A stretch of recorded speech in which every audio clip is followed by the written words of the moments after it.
Қазақ мемлекеттігінің дәстүрлері қазақ мемлекеттілігі ғасырлар бойы тарихи эволюцияның және этникалық бірігудің және рухани тұтастықтың нәтижесі. Бұл ұғым тек билік пен басқару жүйесінде ғана білдірмейді, ол халықтың болмысын және дүниетанымын, мәдениетін және азаттыққа ұмтылысын көрсетеді. Қазақ мемлекеттігінің бастауы ол ежелгі дәуірлердегі сақ және ғұндардан басталып, осы түркі қағанаттар мен орта ғасырлық мемлекеттер арқылы дамып, қазақ хандығының құрылуымен осы саяси пішінін тапты.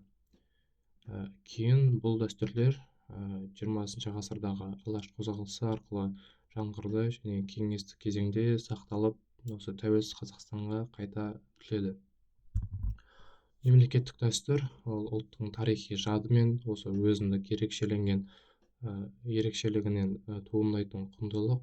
Ол уақытпен бірге түрленсе де өз өзегін жоғалтпай және ұрпақ санында сақталады. Бұл қазақ мемлекеттігінің басты тірегі және халықтың еркіндікке, әділдікке және бірлікке деген ұмтылысы.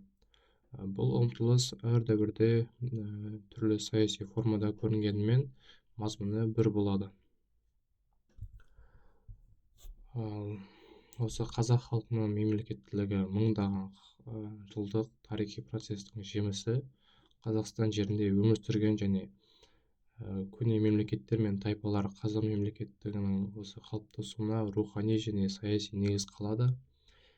Ал сақтар БЗБ 7 мен 3 ғасырларда, яғни қазіргі қазақ жерінде ең көне мемлекеттік құрылымдарының бірі. Олар Жетісу мен Сырдария өңірінде өмір сүріп, темір өңдеу мен осы әскери істі жоғарғы деңгейге дамытқан және жер ата-баба мұрасы ұғымы алғаш сақ қоғамында айтқаны көрінеді.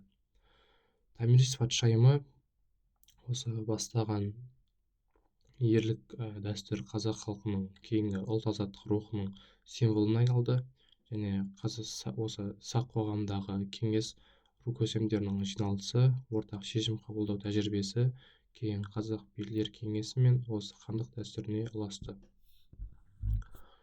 Үйсіндер қазіргі Жетісу жерін мекендеген ірі мемлекет.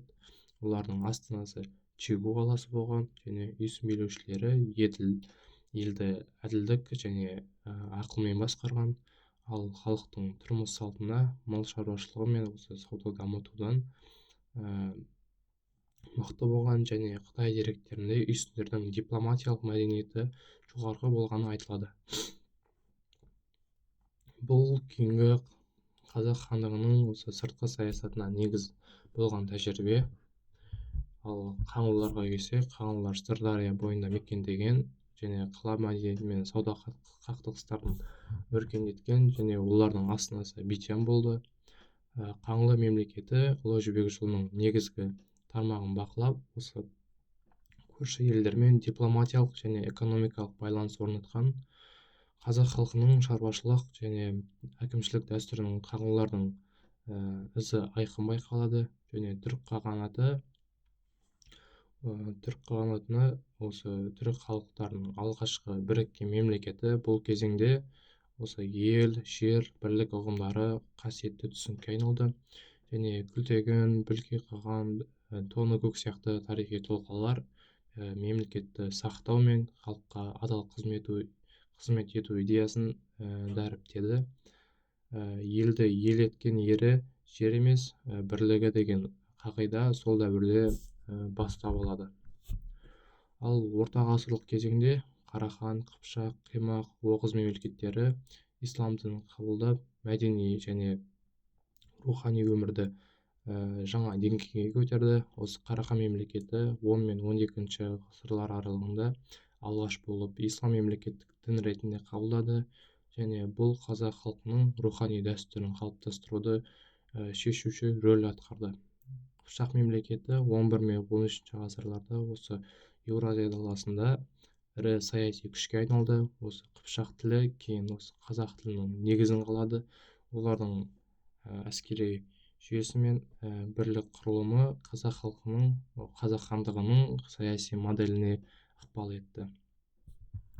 Осы ежелгі және орта ғасырлық мемлекеттердің тәжірибесі қазақ мемлекетінің тарихи мектебі, бұрынғы билік формаларының үздіксіздігі, осы қазақ қоғамындағы хандық билік кеңесі, ру құрылымы, әділ сот дәстүрі сияқты индустрияқтардың қалыптасуына әсер етті, және сабақтастық арқасында қазақ хандығы бұрынғы саяси және мәдени дәстүрінде жалғастырып жаңа сапалық деңгейге көтерілді.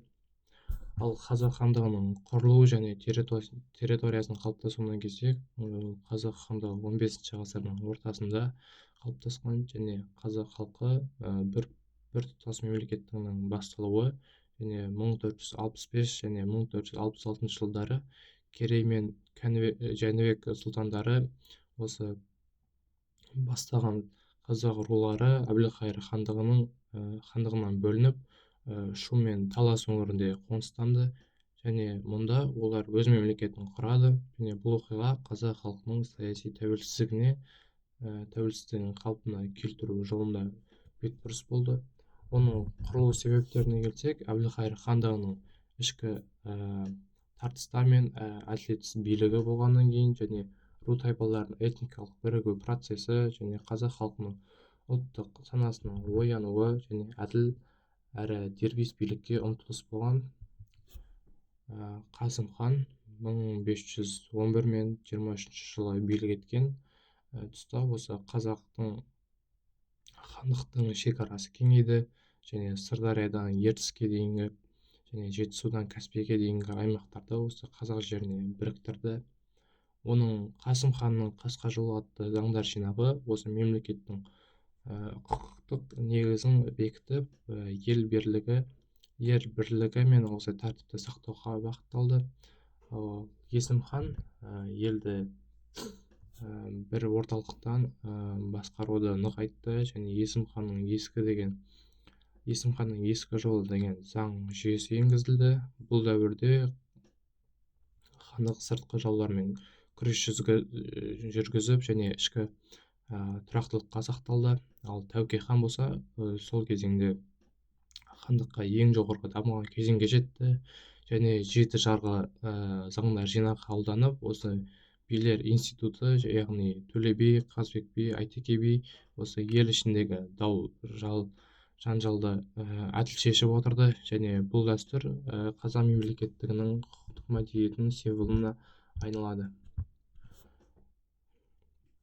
Ал қазақ мемлекеттігінің қайта жаңғыру кезеңдеріне келсек, бұл алаш автономиясы 20 ғасырдың басында патшалық Ресейдің отарлық саясатына қарсы қазақ зиялылары ұлттық мемлекеттілікті қайта жаңарту жолына шықты. Олар 1917 жылы желтоқсанда, яғни Орынборда алаш автономиясы жарияланды, және оның басшылары Әлихан Бөкейхан, Ахмет Байтұрсынұлы, Міржақып Дулатұлы және басқа да зиялылар болған. Олардың мақсаты демократиялық негіздегі ұлттық мемлекетті құру болған. Алаш бағдарламасында бұл ұлттық автономия және жекеменшік пен теңдік принциптері, жердің әділ бөлінуі, оқу-ағарту ісі мен ана тілді басымдық беру, және сот әкімшіліктің халық сайлауына қалыптастыру қарастырылды.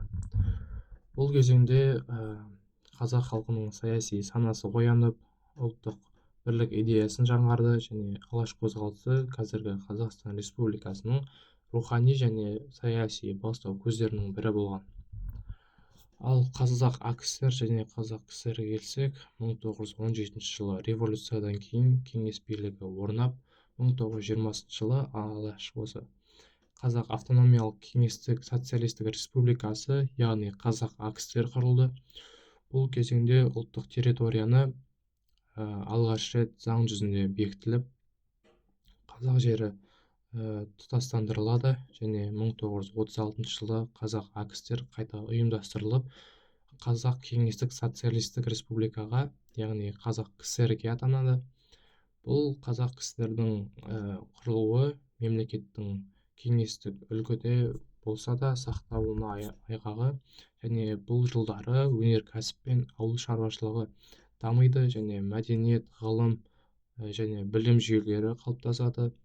Алайда саяси тәуелсіздік болмады, халықтың еркін пікір білдіруі шектелді, және репрессиялар орын алды, ұлттық интеллигенция қуғындалды. Соған қарамастан осы кезең қазақ қоғамының әлеуметтік және мәдени дамуының маңызды рөл атқарды. Қазақ тілін сақтау, яғни тарихи зерттеу және ұлттық сана қалыптастыру ісі жасырын болса да жалғасты.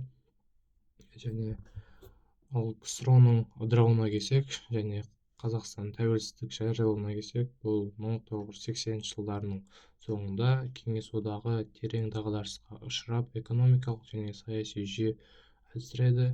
1986 жылы желтоқсан көтерілісі қазақ жастарының еркіндік пен осы әділеттікке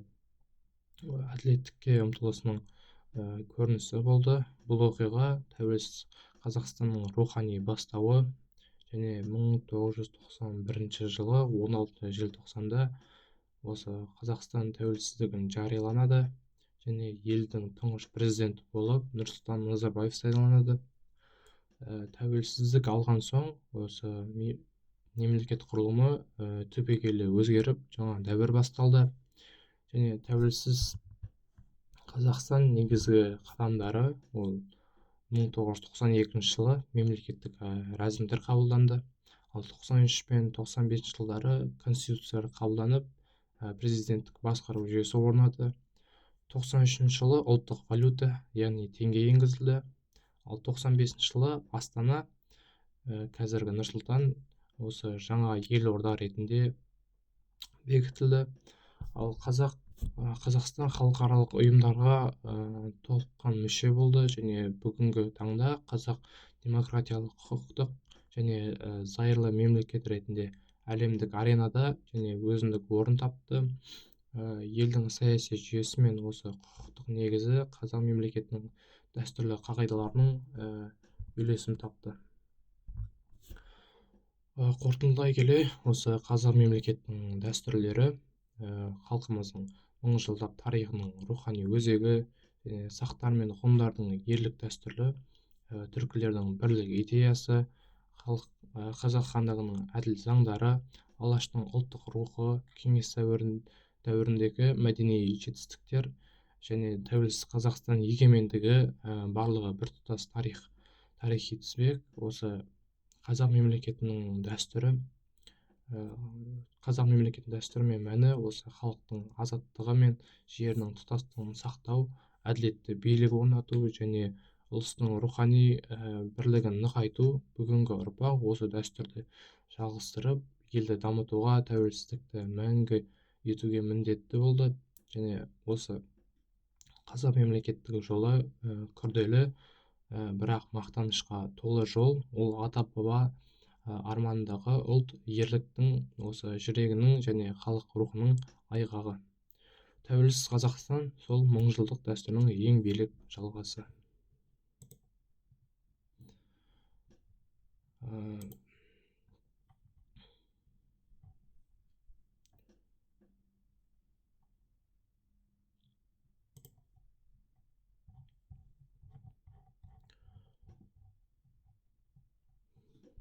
Және осы қазақ мемлекетінің дәстүрлері көне дәуірден осы бүгінгі күнге дейін үзілмей келе жатқан рухани саяси сабастық, яғни осы сақтар мен ғұндардан басталған еркіндік рухы, түркілердің орнатқан бірлестік идеясы, қазақ хандығының әділетті билік жүйесі, алаш қозғалысының тәуелсіздік арманы бәрі қазіргі Қазақстан Республикасының іргетасына айналды. Осы бүгінгі Қазақстан ата-бабалардың аңсаған егемен мемлекеттік лайыққа мұрагері, және мемлекеттік дәстүрін сақтау әрі азаматтың қасиетті борышы деп санаймын.